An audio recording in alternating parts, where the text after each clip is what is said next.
وہاں جاتے ہیں بندے واپس آ کے کہتے ہیں صرف اللہ ہی مدد کرتا ہے، اللہ کے علاوہ کوئی مدد نہیں کرتا، صرف یا اللہ مدد۔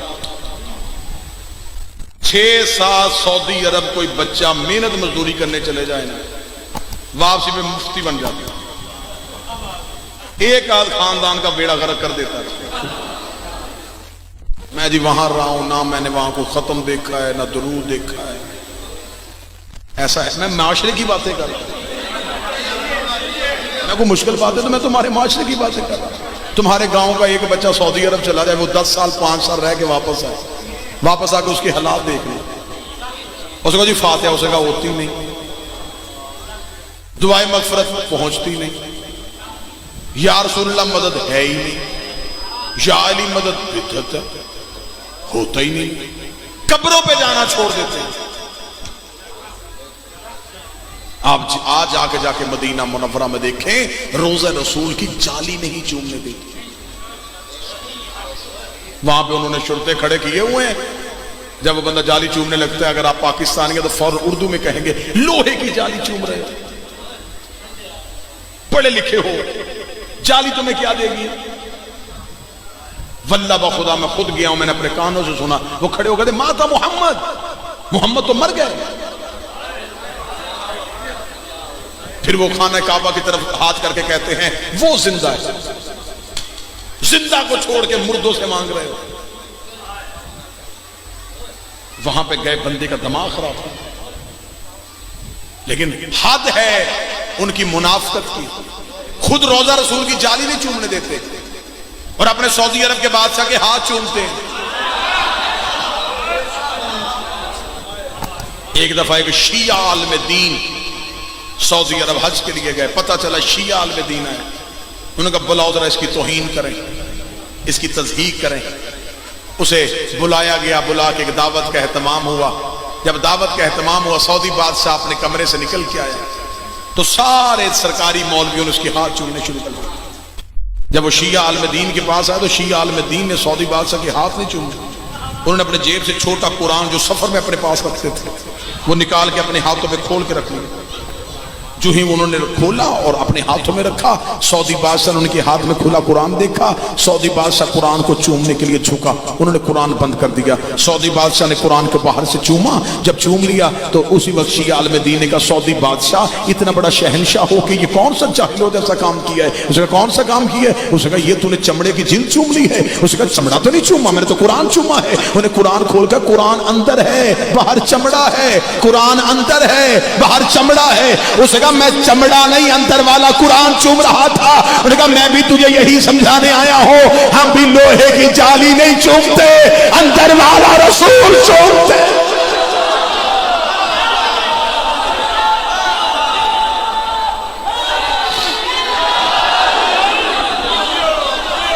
یا اللہ مدد کہنا چاہیے، یا علی مدد نہیں کہنا چاہیے۔ اللہ مدد کرتا ہی آل محمد کے ذریعے سے، اس نے نبیوں کی مدد بھی کی ہے تو ان کے ذریعے سے۔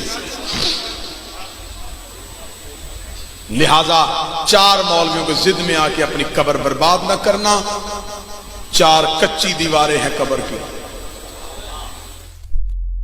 کفن میں جیب نہیں ہوتی، قبر میں الماری نہیں ہوتی، فرشتے رشوت نہیں لیتے۔ مر جانا ہے، سانس کی ڈوری کب ٹوٹ جائے تمہیں اندازہ بھی نہیں، منو مٹی کے نیچے چلے جانا ہے اور وہاں جا کے اپنے عقیدے کا جواب دینا۔ میں نہیں کہتا تم شیعہ ہو کے زندگی گزارو، شیعہ نہ ہو جاؤ، نظریہ تبدیل کر لو۔ اس گھر کے علاوہ بخشش والا گھر ہی کوئی نہیں، اس گھر کے علاوہ کوئی ایسا گھر ہی اللہ نے نہیں بنایا جو اللہ سے مخلوق کو جنت لے کے دے سکے۔ یہ جنت کے سردار ہیں، باقی ساری مخلوق ریت ہے۔ سرداروں کو چھوڑ کے نوکروں کی غلامی نہ کر، آقا کو چھوڑ کے غلام کو نہ مان۔ زندگی اگر جینا چاہتا ہے تو ان کے گھر کی محبت میں جی کے دیکھ، ان کا دین پہ خرچہ ہے، ان کی بیٹیوں نے سروں کی چادریں دی ہیں دین بچانے۔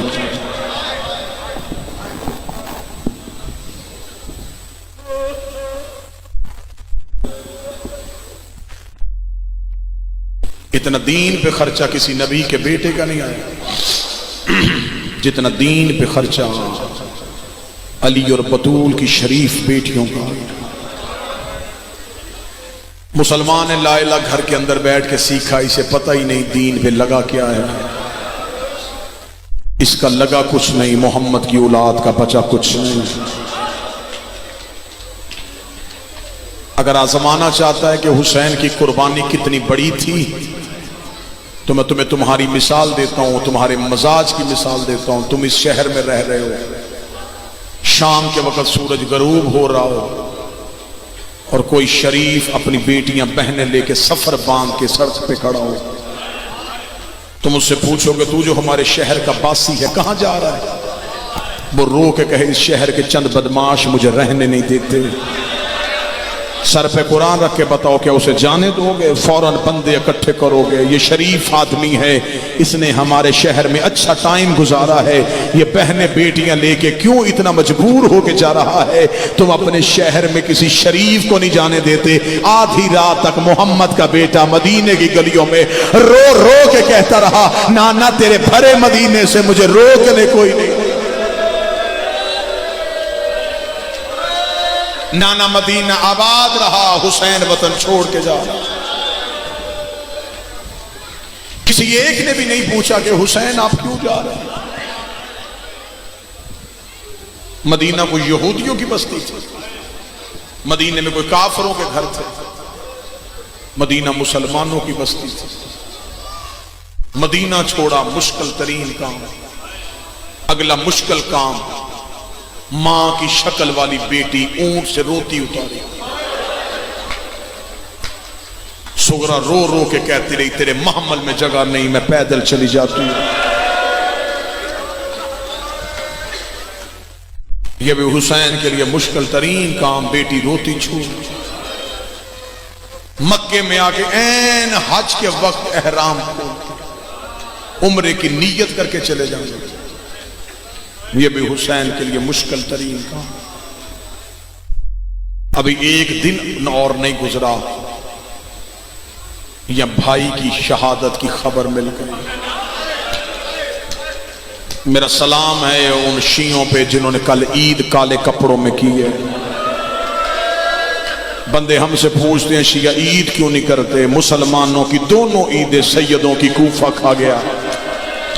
ایک عید پہ زینب یتیم ہو گئی، ایک عید پہ لاہور والی بی بی اجڑ گئی۔ جو سید بیٹھا مجھے معاف کر دینا، یہ لاہور والی بی بی سب سے پہلے اجڑی ہے۔ اس نے دین پہ قربانی بہت بڑی دی ہے، اس نے 6 بیٹے دیے ہیں، 2 بیٹیاں دی ہیں، اس نے شوہر کا سر دیا ہے، اپنے سر کی چادر دی ہے۔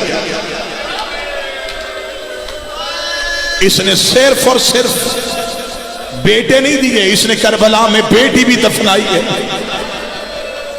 جو سید بیٹھے مجھے جملہ معاف کر دینا، بیٹا بغیر کفن کے چھوڑنا آسان ہے۔ اس نے ہاتھوں سے کربلا کی ریت میں بیٹی دفنائی ہے، رو رو کے کہتے رہی ہے زینب تیرے اکبر کا صدقہ، زینب تیرے برکے کا صدقہ۔ سادات و غیر سادات سے معافی مانگ کے 2 سطریں پڑھ کے میں منبر چھوڑنے لگا ہوں۔ کوفے کے صدر دروازے سے جب مسلم بن عقیل کو لے کے گزرے تھے، جب جناب مسلم کو قیدی بنا کے کوفے کے بازار میں لے کے آئے تھے، یہ کوفے کے صدر دروازے سے گزرے، مسلم گزرا، مسلم کا سینہ چوڑا تھا، مسلم کی گردن تنی ہوئی تھی، مسلم کی آنکھوں میں روب تھا، مسلم بے شک قیدی تھا، کسی کو دھکا دے رہا تھا، کسی کو دھتکار رہا تھا، اپنے لہجے میں جلال میں بول رہا تھا، کوئی ڈرتا مسلم کی آگے کھڑا نہیں ہو رہا تھا۔ زخمی علی کا شیر اس انداز سے کوفے کے بازار میں داخل ہوا، کوفے کے دروازے پہ کھڑے ہوئے دربان نے جاتا ہوا مسلم دیکھا۔ 1 سال بعد وہ دربان وہیں پہ کھڑا تھا، اس نے وہاں سے گزرتا ہوا سجاد دیکھا، سجاد کی گردن جھکی ہوئی تھی، سجاد کی آنکھیں بند تھی، کوئی سجاد کو ادھر سے کھینچ رہا تھا، کوئی سجاد کو ادھر سے کھینچ رہا تھا۔ وہ دربان سجاد کے قریب آیا، اس کا 1 سال پہلے یہاں سے کوئی گزرا تھا، اس کی آنکھوں میں روب تھا، اس کا سینہ چوڑا تھا، اس کی گردن تنی ہوئی تھی۔ آج تو گزرا ہے، تیری گردن بھی جھکی ہوئی ہے، تیری آنکھوں میں بھی خون ہے۔ سجاد کی آواز آئی، تو نے انصاف نہیں کیا، مسلم اکیلا گزرا تھا، میرے ساتھ علی کی بیٹیاں بغیر چادر کے میرے ساتھ زینب و کلثوم بغیر چادر کے آ رہی ہیں، کوفے کے صدر دروازے سے گزری، یا اچانک آواز آئی السلام علیکہ یا بنت رسول اللہ، محمد کی بیٹی تجھ پہ میرا سلام۔ بی بی کی آواز آئی سجاد مجھے سلام کرنے والا کون ہے؟ آواز آئی اما سر اٹھا، وہ دیکھ کوفے کے دروازے پہ مسلم کا سر لٹکا ہوا ہے، مسلم کے سر کو دیکھ رہا تھا۔ علی کی بیٹی نے ماتم شروع کیا، لاہور والی بی بی رو کے کہی بی بی مجھے اجازت دے میں مسلم سے ایک بات کر لوں۔ بی بی نے اجازت دی، رقیہ مسلم کے سر کے نیچے آئی، رو کری چادر کا گیلا نہیں کرنے آئی، برقعے کا گیلا نہیں کرنے آئی، بس اتنا پوچھنے آئی ہوں تیرے ساتھ میرے 2 بچے آئے تھے، مجھے بتا میرا محمد کہاں ہے، مجھے بتا